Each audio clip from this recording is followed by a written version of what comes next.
So it's the weekend, I'm trying to enjoy myself, and then I'm just shopping around at my local shopping center, and I went into a retailer just to take a look at what things were like in 2019, and some teenagers called me over. They said, hey man, come and have a look at this.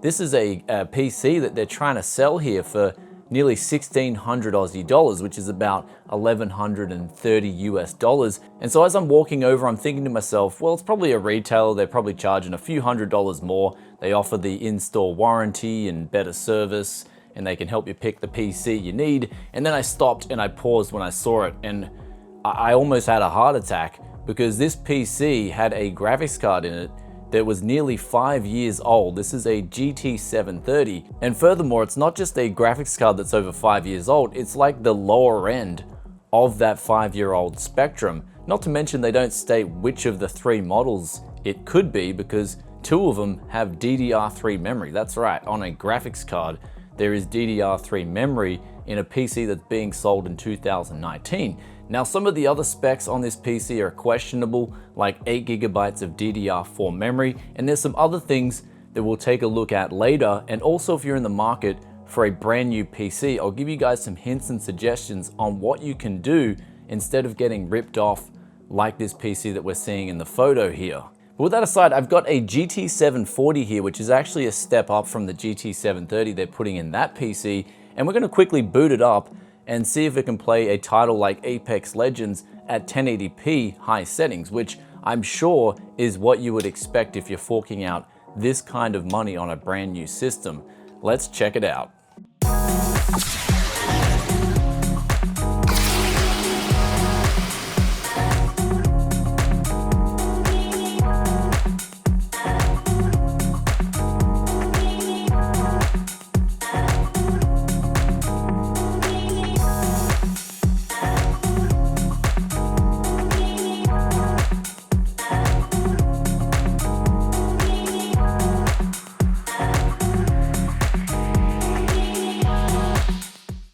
So we just finished playing Apex Legends at 1080p with the lowest settings, and we were getting around 20 FPS at best, but when we got to a battle, it went down to like under 10 FPS. It was a horrible experience. So forget about 1080p high settings gaming here for 1,600 Aussie dollars. What you're gonna get here is an absolutely horrid experience. And I don't know where this PC is going, and that's the thing. Sure, they could say it's not a gaming PC, it's not intended for gamers, but putting a nearly 5-year-old graphics card in a computer with a up-to-date 8th gen Intel processor, and even then, Intel have been releasing their 9th generation processors this year, which are better than the 8th generation processors, it makes no sense to couple that CPU with 8 gigabytes of DDR4 memory, because I'm sure maybe there's people out there that want a high-powered office PC and they want to do a bit of video editing. They're not going to be doing pretty much any of that with 8 gigabytes of DDR4 memory. And now here's where things get worse, because maybe you like, okay, Brian, this PC is clearly overpriced, but if it goes on sale for half price, I might be able to pick it up and throw some upgrades on it.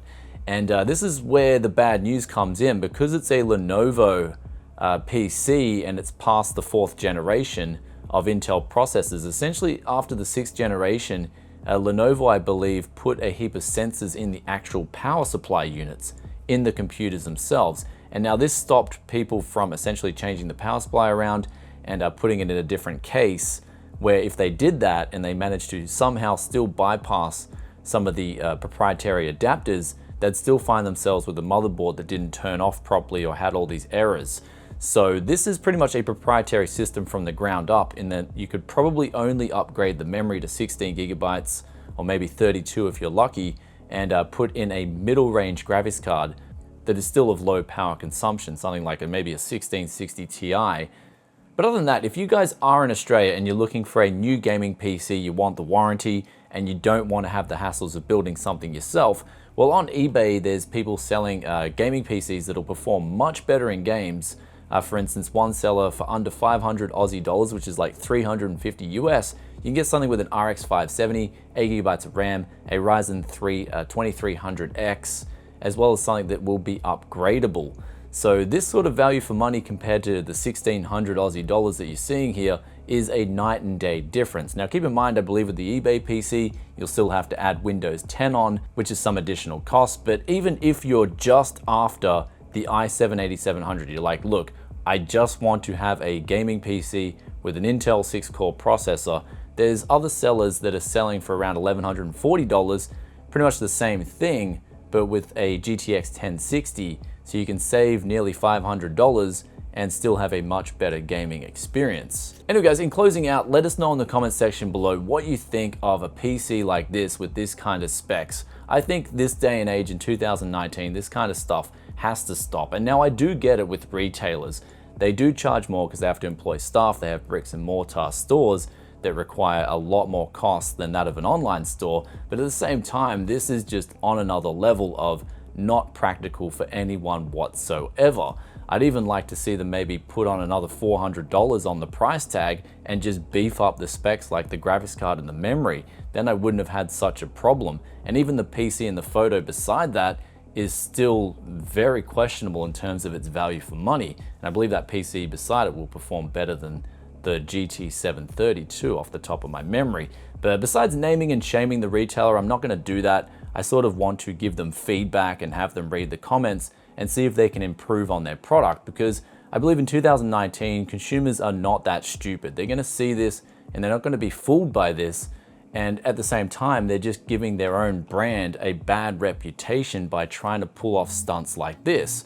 And when those young guys called me over and said, take a look at this, they were right. This was something that people had to see because it was a bit too much beyond the scope of getting that extra retail experience. And with that said, guys, I hope you enjoyed today's video. If you did, be sure to tap that like button for us. If you enjoyed the content around Tech Yes City, you might wish to consider subscribing, hitting that bell notification. And if you want to get that inside scoop before it even gets to YouTube, Tech Yes City on Instagram. And I'll catch you in another tech video very soon. Peace out for now. Bye.